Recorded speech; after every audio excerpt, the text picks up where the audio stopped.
If they continue down this path of manipulating the constitution, aligning the party, and treating state institutions as personal property, there will be consequences. Zvine Ropa Mukati. Zabida mashoko budanyoka panguva ino zvichionekwa kunzi avo magenerals ajamuka the treatment iri kuitwa nezvigananda ava towards ma-institutions enyika yeZimbabwe, the constitution pamwe chete nema-parties. Don't subscribe or like or turn the bell icon. Tibina paendo ya retired Mr.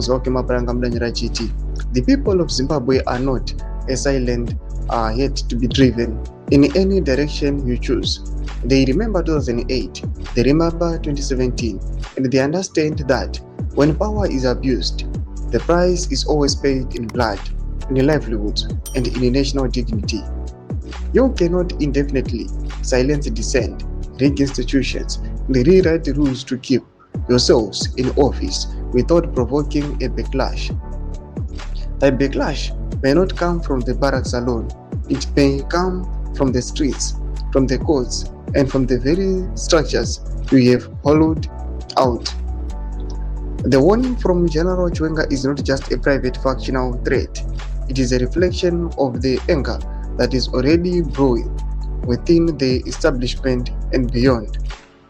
If you persist in this way, do not be surprised when the consequences arrive, not as a miracle of your own making, but as the unavoidable result of your stubbornness, your greed, and your contempt for the Constitution and the people it was meant to protect.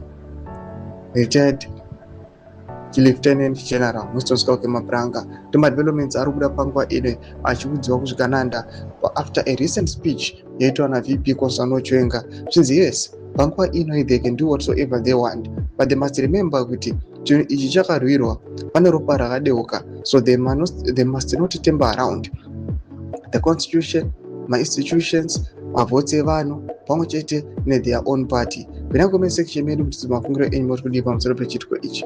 Subscribe or like, punch it on the bell icon.